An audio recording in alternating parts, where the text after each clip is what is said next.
കൊല്ലം Kannanallur police മർദ്ദിച്ചെന്ന് CPM local സെക്രട്ടറിയുടെ Facebook post. CA കയ്യേറ്റം ചെയ്തെന്ന് കാണിച്ച് Nedumpana north local secretary Saji Chathannoor ACPക്ക് പരാതി നൽകി. മധ്യസ്ഥ ചർച്ചയ്ക്കെത്തിയ തന്നെ CA കാരണമില്ലാതെ മർദ്ദിച്ചുവെന്ന് സജീവ് പറഞ്ഞു. മീഡിയ വണ്ണോട് സജീവ് സംസാരിക്കുന്നത് CPM പ്രവർത്തകർ ഇടപെട്ട് തടഞ്ഞു. എന്റെ ഈ പെടലിക്ക് പുറകില് കോഴിയെ പിടിക്കുന്ന നമുക്കൊരു പിടി പിടിച്ചു, ഒറ്റ തള്ളു തന്നെ. ഞാൻ തിരിച്ചകത്ത് പോകണ്ടായിരുന്നു. ഞാൻ അവിടെ ഒരു ഫ്രണ്ടിലൊരു അലൂമിനിയത്തിന്റെ ഫ്രെയിം ഉണ്ടായിരുന്നു, അതിനകത്ത് പിടിച്ചു. പോലീസ് മർദ്ദനത്തിൽ പ്രതിപക്ഷ പ്രതിഷേധം ശക്തമാകുന്നതിനിടെയാണ് സ്റ്റേഷനിൽ നിന്ന് CPM നേതാവിന് തന്നെ മോശം അനുഭവം ഉണ്ടായത്. Nedumpana north local secretary Sajeev അനുഭവങ്ങളാണ് ബോധ്യങ്ങളാവുന്നത് എന്ന തലക്കെട്ടോടെയാണ് ഫേസ്ബുക്ക് പോസ്റ്റ് ഇട്ടത്. അകാരണമായി തന്നെ മർദ്ദിച്ചതിന്റെ കാരണം അറിയണമെന്നതാണ് സജീവിന്റെ പരാതി.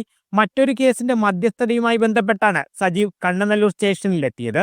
ഇവിടെ ഒരു കുടുംബ പ്രശ്നമായിട്ട് ബന്ധപ്പെട്ട് ഒരു പെങ്കൊച്ചൻ്റെ അടുത്ത് ഒരു പരാതിയായിട്ട് വന്ന് ഭർത്താവ് ഇങ്ങനെ മർദ്ദിക്കുന്നതായിട്ട്, അതുകൊണ്ട് കേസ് കൊടുത്തേ പറ്റൂ, എനിക്കെല്ലാം ജീവിക്കാൻ പറ്റത്തില്ല എന്ന് പറഞ്ഞു. SIയെ കണ്ട് കാര്യം പറഞ്ഞു, അകത്ത് കയറി ഇത് ചെയ്യണം പറഞ്ഞിട്ട് ഞാൻ പോരുന്നു. അവർ പോവുകയും ചെയ്തു.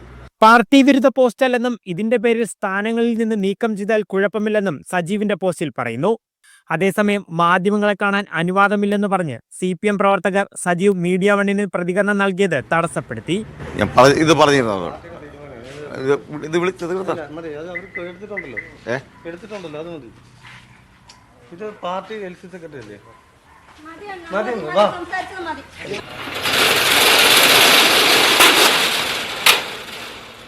പോലീസിനെതിരെ സ്വന്തം പാർട്ടിയിൽ നിന്ന് തന്നെ പരാതി വന്നത് CPMനെ പ്രതിരോധത്തിലാക്കുമെന്ന് കണ്ടാണ് ജില്ലാ നേതൃത്വത്തിന്റെ ഇടപെടൽ. കൊല്ലത്ത് നിന്ന് ലിജോ റോളൻസ്, മീഡിയ വൺ.